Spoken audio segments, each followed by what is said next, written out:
I mean, you probably don't even have to try.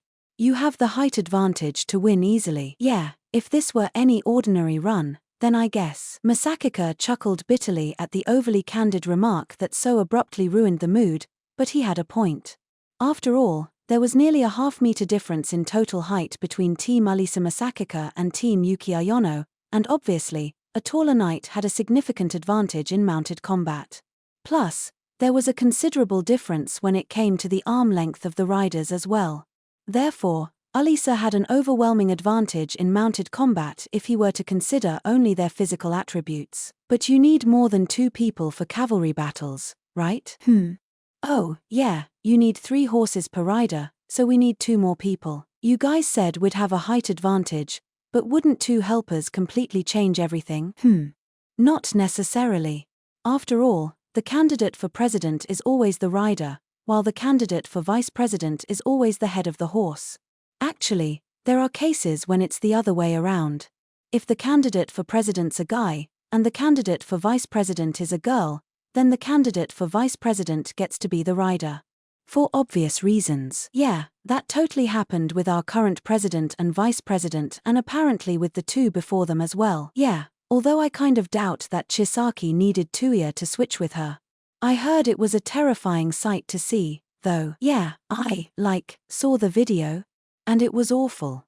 It was like watching a dump truck run over tricycles, or like watching the legendary warrior Lu Bu ride his steed Red Hare against low-level soldiers on ponies. The others didn't stand a chance. Masachika smirked at Alisa's indescribable expression and added, it was apparently a really memorable debut match for Tuya, since he didn't have a partner for a while.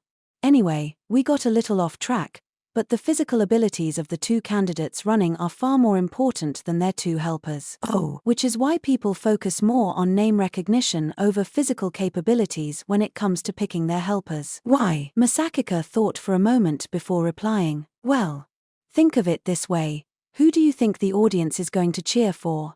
A candidate who brings the 2 strongest kids in their class with them, or the candidate who brings the current student council president and vice president with them to help? Oh, that makes sense. Just to be clear, though, there's an unwritten rule that both the student council president and vice president don't get involved with upcoming elections, since it'd look like an endorsement, even though the run is only for fun. But that's exactly why you should always pick popular, influential people to be your helpers, regardless of whether they're going to be good enough to help you win. Which means, after hearing Masachika explain the situation, Alisa immediately turned to face Sayaka and Nonoa, then glanced at Masachika once more to see how he was reacting. Yeah, those 2 would definitely work. He subtly nodded back to let Alisa know it was okay, so she faced Sayaka's frigid glare head-on and went for it. Sayaka, Nonoa, would you 2 be our helpers? Despite the straightforward and unadorned nature of her request, Masachika was touched by Alisa's willingness to openly ask for help from others.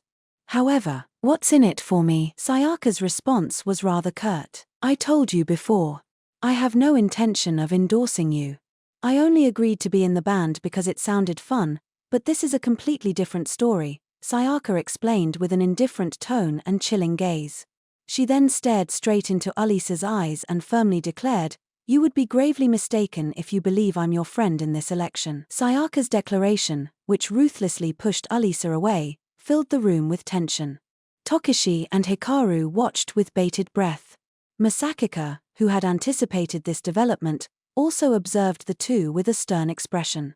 As for Nonoa, well, she was still clinging to Sayaka as always.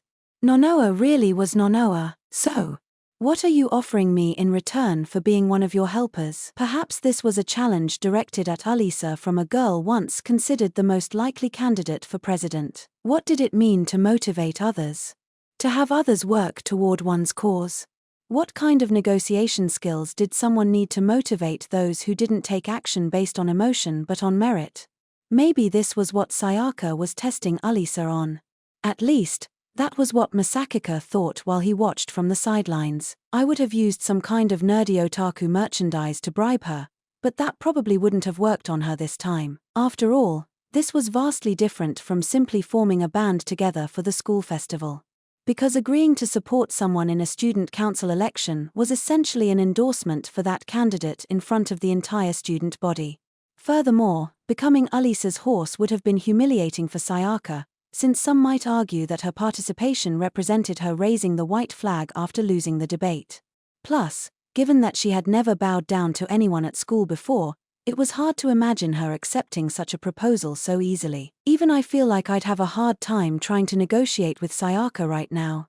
What are you going to do, Alya? Masachika considered coming up with a backup plan just in case Alisa's persuasion failed, but eventually, he decided to simply trust his rapidly improving partner for now and waited for her answer. Under everyone's watchful gazes, Alisa seemed to succumb to the pressure of Sayaka's stare as she looked away. Sayaka's eyes narrowed with evident disappointment, but as the tension grew, Alisa fiddled with her hair while she shyly argued, "We might not be friends in this election, but we're friends in real life. Plus, I don't know anyone else I could ask, so it would make me really happy if you agreed to help." With a slight blush to her cheeks, Alisa glanced up at Sayaka. There was an unguarded vulnerability and cuteness that could undoubtedly have any guy swooning. But, Alya, I mean, I know she's being genuine, but Sayaka's asking how this would benefit her, and all Alya's doing is essentially trying to appeal to her emotions. Sayaka isn't the kind of person who is swayed by emotions. Masachika furrowed his brow, perplexed by Alisa's words, which hardly seemed like a negotiation at all. As if confirming Masachika's thoughts, Sayaka let out a soft sigh and looked away from Alisa. Then she pushed up the bridge of her glasses with her middle finger and replied, "Well, I guess I have no choice but to help you, then. We are friends, after all." It worked. Masachika's eyes went wide, and he was taken aback by how much higher her voice sounded, while she restlessly adjusted her glasses. "Is that all it's going to take? What happened to the debate queen?" He stared at Sayaka, unable to hide his shock at her unusually uncharacteristic reaction. Gone was the cold, detached demeanor she had been exuding just moments ago, and although she maintained a slight pout, she seemed to be in surprisingly good spirits. "Sayaka, are you sure?" "Well, I don't see why not, seeing that you are coming to me for help as a friend." "Thank you, Sayaka.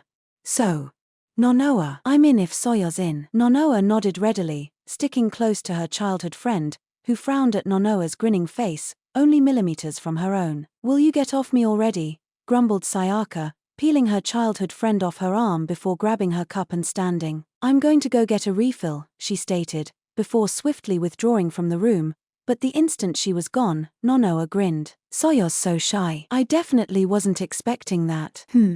"Oh, like, Soya doesn't have that many friends. So she was probably really happy." "Oh." Masachika was left dumbfounded as Alisa had effortlessly sealed the deal, something he'd thought difficult to resolve, in a way that even he wasn't expecting. "I'm honestly kind of shocked. Alya just made the Ice Queen all giddy and nervous without even trying. She's clearly the main character here." Masachika felt a bit disgusted by how calculating his strategizing was, casting a faint shadow over his spirits. Meanwhile, Nonoa, while casually reaching for some honey toast with her fork, remarked nonchalantly, "So, Tokishi, you in love with Soya?" The abrupt, out-of-the-blue question left the other four visibly startled, and three of them immediately looked to Tokishi. Although he seemed shocked, his cheeks gradually turned red, leaving his three peers stunned speechless. What? No. Wait. Seriously? Asked Masachika, stuttering like a fool, as he was sent reeling by yet another startling surprise. Tokishi's eyes darted around the room while he mumbled unintelligibly, but his reaction alone was more than enough. "What? Seriously? What? Come on, is it really that big of a deal?" "It's just, really surprising." "I agree with Masachika. Tokishi, the girls you've liked have always been more nice? I guess you could say." "Sayaka is nice, though," Tokishi replied somewhat bashfully, earning intense stares from his two best friends as a heavy silence fell over them for the next few moments. Tokishi, who was caught off guard, didn't know what to say, and Masachika and Hikaru were both reeling from the completely unexpected revelation about their close friend's crush. Meanwhile, Alisa seemed to be frozen solid, as if she too was caught off guard, since she had never heard three boys discuss relationships like this before.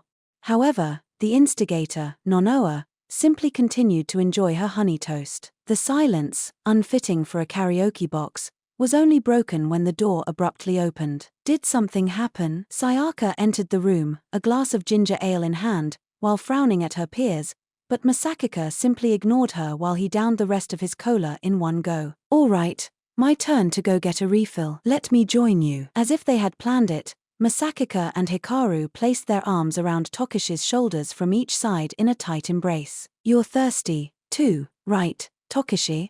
Yeah, let's go to the drink station and make some crazy soda combinations." The boys left the room, practically forcing Tokishi to come as well, without even listening to what he had to say.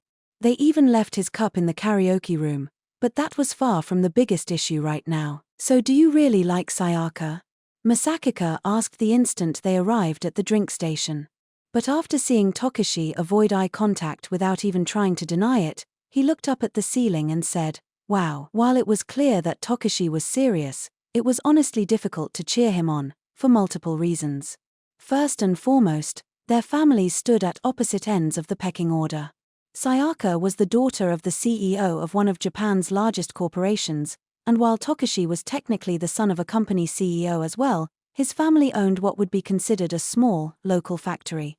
There was essentially a 3-digit difference when it came to the number of employees and annual revenue between the two companies. That alone already put her out of his league, and then there was Sayaka's personality.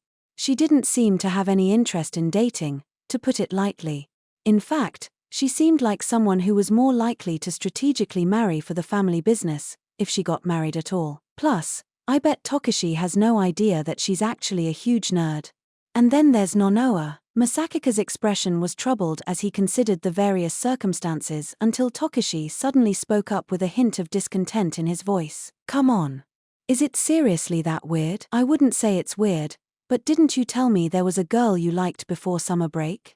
When you came over to my place to study for exams, you said you were going to be more alpha and direct with her." "Oh, right. I remember him saying that, too. What happened with that?" "Oh. Don't tell me she turned you down." "Not exactly." Tokishi spoke hesitantly, pausing for a few seconds, as if deep in thought, then, as if resigned to his fate, he continued. "The girl I liked, I'm not going to say her name, but she's the manager of the soccer club." "Oh, the manager of the soccer club? How'd you?" "She actually helped the baseball club practice for a little while, and she was so nice, which got me interested." "Know what I mean?" Masachika's eyebrow twitched when he heard Tokishi's reason, because it felt like he had a strong feeling that he had heard this story somewhere before. The manager for the soccer team was helping the baseball team practice. Who was the one that suggested that again? So I mustered up the courage to ask her out, but she told me that she was actually dating the captain of our club. Dating the captain? The captain had a secret girlfriend. Why did that sound vaguely familiar? Although unintentional, who was it that recklessly motivated Tokishi to be more straightforward? Anyway, I was heartbroken, but when Sayaka helped us with the band and protected Karnao at the school festival for me, I suddenly caught feelings for her. Know what I mean? Who was it again that asked Sayaka to join their band? All right, then. It was at that moment that Masachika realized who was the root cause of all this. It was him. Even though he hadn't intended for any of it to happen, he felt an overwhelming sense of guilt. "I'm rooting for you," he said hoarsely. It wasn't like there was anything else he could have said to fix this.